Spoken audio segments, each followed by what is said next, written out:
Hello everyone, I hope कि आप सब अच्छे होंगे। और आज के अपने इस वीडियो में हम देखने वाले हैं क्लास 10th का जो साइंस है, इसका चैप्टर 4 जिसका नाम है कार्बन एवं उसके यौगिक। इसका हम इंटरनल क्वेश्चन आंसर इस वीडियो में देखने वाले हैं। इसका पार्ट 1 जो वीडियो है वो ऑलरेडी बन चुका है, जिसको हमने पिछले वीडियो में अपलोड कर दिया था। यानी पिछले जो वीडियो आया था वो पार्ट 1 का आया था, और ये जो है ये उसी का पार्ट 2 है, जिसमें पिछले वीडियो में क्या हुआ था कि क्वेश्चन बहुत ज़्यादा होने की वजह से वीडियो का लंबाई काफ़ी ज़्यादा हो रहा था, तो इसलिए हमने उसको पार्ट 1 बना दिया और ये पार्ट 2 है। और इस वीडियो में लगभग जो चैप्टर 4 का जो चैप्टर का टॉपिक वाइज क्वेश्चन रहता है वो पूरा सॉल्व हो जाएगा।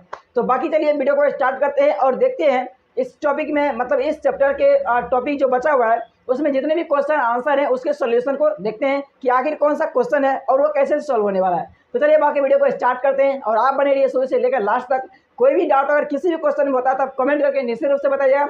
बाकी चलते हैं डायरेक्ट अपने नोटबुक पे।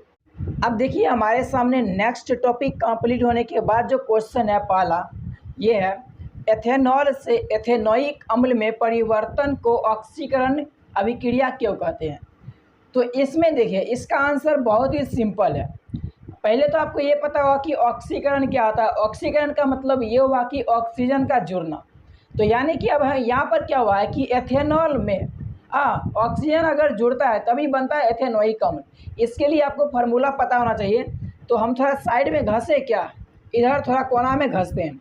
देखिए एथेनॉल का फार्मूला होता है CH5OH। ठीक, ये होता है एथेनॉल का फार्मूला। अब इससे बनता है क्या, एथेनोइक अम्ल। तो एथेनोइक अम्ल कैसे बनता है, एथेनोइक अम्ल बनता है तो इसका फार्मूला हो जाता है CH, ठीक है, 3COOH।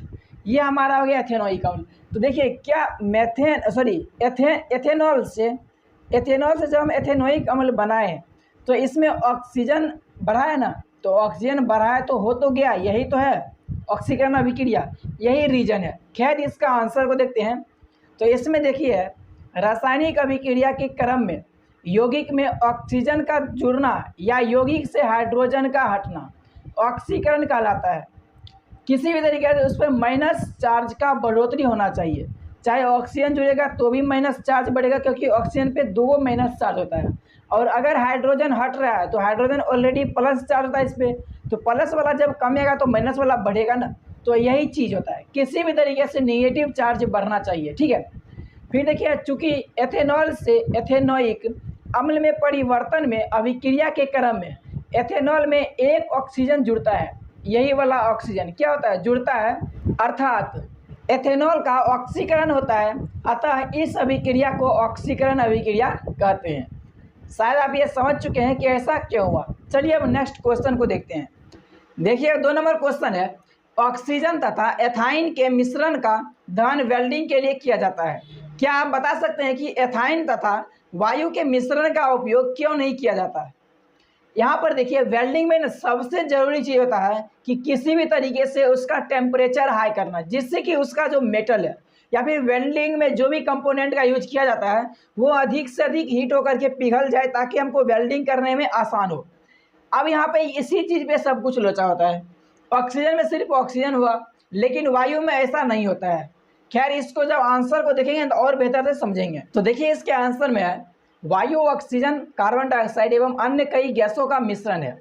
जब एथाइन को हवा के साथ जलाया जाता है तो वायु में वर्तमान ऑक्सीजन के अलावे अन्य गैसों के कारण एथाइन का पूर्ण दहन नहीं हो पाता है और वेल्डिंग के लिए आवश्यक ऊष्मा प्राप्त नहीं हो पाती है। परंतु एथाइन तथा ऑक्सीजन का मिश्रण स्वच्छ लौह के साथ जलता है तथा इसमें एथाइन का पूर्ण दहन होता है तथा उच्च ऊष्मा जो कि क्या है 3000 डिग्री सेल्सियस प्राप्त होती है, जिससे वेल्डिंग अच्छे से हो पाती है। यही कारण है कि ऑक्सीजन तथा एथाइन के मिश्रण का दहन वेल्डिंग के लिए किया जाता है, ना कि एथाइन तथा वायु के मिश्रण का। तो हमारा वेल्डिंग करते समय ये सबसे बड़ा मोटिव होता है कि किसी भी तरीके से वो जो मेटल है उसको पिघलाने के लिए हाई टेम्परेचर उपलब्ध हो जाए। तो ऐसे में अगर हम वायु के साथ अगर रिएक्शन करवाएंगे ना, या फिर उसको वायु के साथ जलाया जाएगा तो उतना वो हीट नहीं हो पाएगा। तो इसीलिए इसको शुद्ध ऑक्सीजन के साथ गर्म किया जाता है और फिर उसके बाद वो पूरे अच्छे तरीके से जलता है। और जब अच्छा तरीके से जलेगा तो टेम्परेचर बढ़ेगा, और टेम्परेचर कितना होता है, वो 3000 डिग्री सेल्सियस तक गर्म हो जाता है, जिसकी वजह से वेल्डिंग जो है बहुत आसानी से होता है। क्योंकि वो जो लोहा होता है ना, जो वेल्डिंग के लिए यूज करते हैं, वो पूरा पिघल कर पानी की तरह हो जाता है। तो उसको जैसे चाहे वैसे हम और उतना बेहतर तरीके से, उतना फिनिशिंग करते हुए हम वेल्डिंग कर पाते हैं। तो इसीलिए यहाँ पर क्या होता है, ऑक्सीजन का प्रयोग किया जाता है, शुद्ध ऑक्सीजन का। देखिए उस टॉपिक का तो क्वेश्चन खत्म हो गया। अब ये नेक्स्ट टॉपिक का क्वेश्चन है। अब देखिए इसमें पहला क्वेश्चन है, प्रयोग द्वारा आप अल्कोहल एवं कार्बोक्सिलिक अम्ल में कैसे अंतर कर पाएंगे। यहाँ पर देखिए क्या है, अल्कोहल और कार्बोक्सिलिक ये दोनों अलग अलग यौगिक है। अब इसको इस दोनों में अंतर कैसे कर पाएंगे, अंतर करना है हमें। तो देखिए इसके लिए हमें यहाँ पे जरूरी है कि हम जब रिएक्शन करवाते हैं ना कार्बोनेट के साथ, तो एक में क्या होता है कि कार्बन डाइऑक्साइड देता है और एक में कार्बन डाइऑक्साइड नहीं देता है, और उसी का हम पहचान करके हम यहाँ पे दोनों में अंतर प्राप्त कर सकते हैं। अब वो देखिए वो कैसे होगा। देखिए यहाँ पर दिया गया है, अम्ल जब कार्बोनेट या हाइड्रोजन कार्बोनेट के साथ प्रतिक्रिया करता है तो कार्बन डाइऑक्साइड गैस देता है। यहाँ पर देखिए कौन है ये अम्ल, कौन सी, तो कार्बोक्सिलिक अम्ल। जब ये रिएक्शन होता है ना किसके साथ में, हाइड्रोजन कार्बोनेट या फिर कार्बोनेट के साथ में, तब क्या होता है, कार्बन डाइऑक्साइड देता है। तो इसी का हमें जांच करना है। जबकि अल्कोहल कार्बोनेट या हाइड्रोजन कार्बोनेट के साथ प्रतिक्रिया कर कार्बन डाइऑक्साइड नहीं देता है। कार्बन डाइऑक्साइड चूने के पानी को दूधिया बना देता है। तो इसी का पहचान के लिए देखिए हमें क्या करना है आगे। अतः अल्कोहल तथा कार्बोक्सिलिक अम्ल को बारी बारी से, यहाँ पर 2 बार होगा, ठीक है, बारी बारी से कार्बोनेट के साथ प्रतिक्रिया कराकर निकलने वाले गैस की जांच कर अल्कोहल एवं कार्बोक्सिलिक अम्ल का प्रयोग द्वारा अंतर किया जा सकता है। यानी कि हमें उसमें जो कार्बन डाइऑक्साइड गैस निकलेगा, तो किस में से कार्बन डाइऑक्साइड गैस निकल रहा है, इसका जांच अगर हो जाएगा तो हमें पता चल जाएगा कि कौन सा अम्ल है और कौन सा अल्कोहल है। ठीक, अब इसके बाद देखिए नेक्स्ट हमारा 2 नंबर क्वेश्चन है, ऑक्सीकारक क्या है।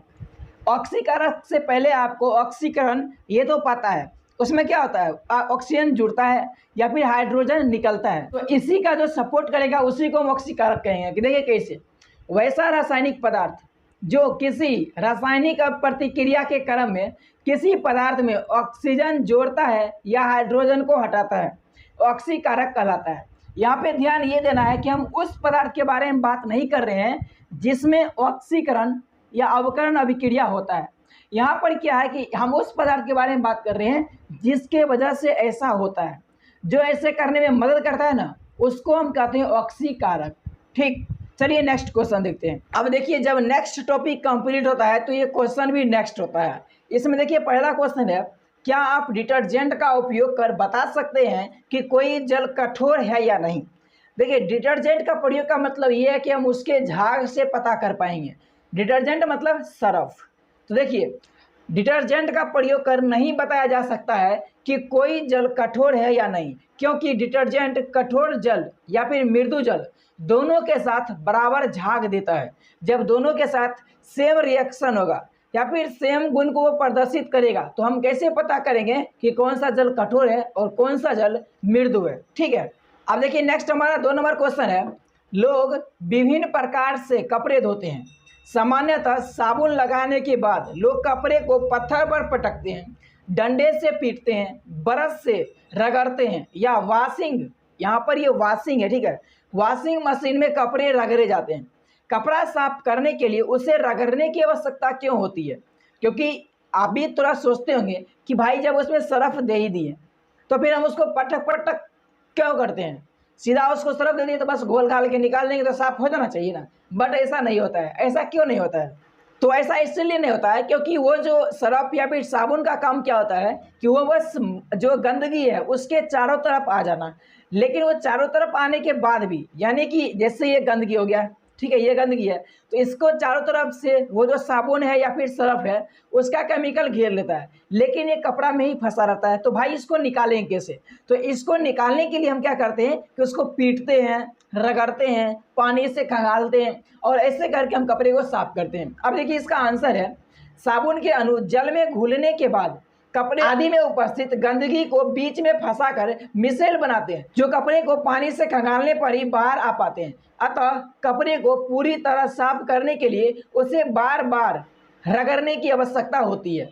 दोस्तों आई होप कि आपको इस वीडियो में जितने भी क्वेश्चन आंसर को हमने सॉल्व किया है सभी आपको अच्छे समझ में आए होंगे, किसी भी क्वेश्चन में थोड़ा भी डाउट नहीं बचा होगा। लेकिन अगर थोड़ा भी डाउट बचता है तो आप कमेंट करके जरूर बताइएगा ताकि हम उस डाउट को क्लियर कर सके सोल्यूशन दे करके। बाकी अगर कोई डाउट होता है तो इसमें थोड़ा कोशिश आप भी कीजिएगा कि उसके चैप्टर जो है, जिस क्वेश्चन में डाउट हो रहा है उसके ठीक ऊपर वाला जो टॉपिक है उसको पढ़िएगा तो लगभग मुझे ऐसा लगता है कि आपको बहुत ही बेहतर तरीके से और अच्छे कॉन्सेप्ट के साथ में ऑटोमेटिक डाउट सॉल्व हो जाएंगे। लेकिन अगर नहीं होता है तो कोई बात नहीं है, हमें ना और आपके लिए कमेंट बॉक्स खुला हुआ है तो वहाँ से आप कमेंट कर सकते हैं। बाकी चलिए मिलते हैं नेक्स्ट वीडियो में। नेक्स्ट वीडियो हमारा होने वाला है इसी चैप्टर 4 का अभ्यास का क्वेश्चन आंसर। और ये चीज़ ध्यान रखिए, इसमें जितना भी क्वेश्चन आप सॉल्व कर रहे हो सारा का सारा आप नोट बनाते जाइएगा।